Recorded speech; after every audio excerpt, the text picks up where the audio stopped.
नमस्कार, प्रणाम। कैसे हैं आप सभी? आशा करते हैं आप सभी अच्छे होंगे, मैं भी अच्छा हूँ। दोस्तों, ज़िंदगी में कभी-कभी ऐसा समय आता है जब हम अपने मन से हार जाते हैं। ऐसे मोड़ पे ज़िंदगी लेके चली आती है जहाँ पे सब कुछ लगता है अधूरा-अधूरा सा हो गया है। जो लोग आपको जानते हैं वो बदल जाते हैं, समय आपसे आगे निकलता जाता है, सपने धुंधले होते जाते हैं।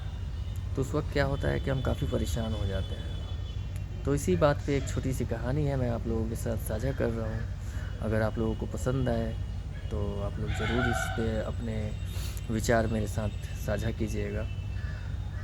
एक साधु थे और एक उनका शिष्य था। साधु जी उसको अपने कुटिया पे शिक्षा देते थे। तो शिष्य एक दिन उनसे कहता है कि बाबा, मैं काफ़ी परेशान हूँ और मेरे साथ यही परेशानी है। तो बाबा जहाँ पे बैठते थे, जहाँ पे बैठ के शिक्षा देते थे, वहाँ पे वो अपना कमंडल लेकर बैठते थे। कमंडल में जल भरा हुआ होता था। उन्होंने एक मुट्ठी मिट्टी उठाई और शिष्य को बोला, कमंडल में देखो वो जल कैसा है। तो उस पात्र में जो भी जल था वो काफ़ी साफ़ था। और उसके बाद उस मुट्ठी से मिट्टी को उठाया और उस कमंडल में डाल दिया। तो जल काफ़ी गंदा हो गया। तो बाबा ने कहा, अब देखो कैसा है। तो शिष्य ने देखा और कहा कि जल तो काफ़ी गंदा हो चुका है। उसके बाद बाबा ने कहा कि बगल में नदी थी, एक मुट्ठी मिट्टी उठाओ और नदी में डाल कर आओ, और डालने से पहले पानी देख लेना कैसा है और डालने के बाद देखना पानी कैसा है। शिष्य ने बिल्कुल वैसा ही किया। जब पानी साफ था नदी का, उसके बाद एक मुट्ठी मिट्टी डाली उसमें, पानी गंदा हुआ, फिर तुरंत साफ़ हो गया।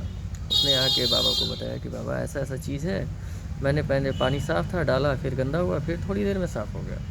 और उसके बाद बाबा ने कहा कि अब कमंडल में देखो। तो कमंडल का पानी अभी तक गंदा था। तो बाबा ने यही कहा कि हमारे जीवन में भी जो चीज़ें हैं ऐसे ही हैं। अगर समस्याओं से घिरे रहोगे तो तुम परेशान रहोगे। अपने आप को तालाब नहीं नदी बनाओ, ताकि जो समस्याएं हैं वो बहकर निकल जाए। कमंडल में देखो, मैंने समस्याएं डाली, समस्या अभी तक बना हुआ है, और नदी में समस्या डाला तो वो बह चुका है। तो बाबा की बातें से शिष्य काफ़ी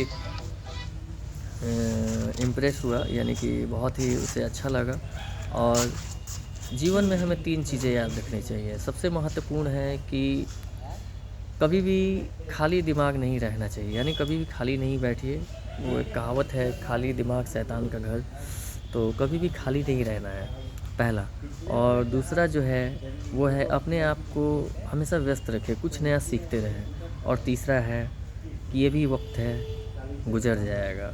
जब अच्छा वक्त गुजरा है तो ये बुरा दौर चल रहा है, ये भी गुजर जाएगा। अगर आपको मेरी बातें अच्छी लगी हों तो लाइक ज़रूर कीजिएगा, शेयर भी कीजिएगा। और अभी तक आपने सब्सक्राइब नहीं किया है तो सब्सक्राइब कर लीजिएगा। और अपने विचारों को ज़रूर मेरे साथ साझा कीजिएगा। तब तक के लिए धन्यवाद। जय हिंद।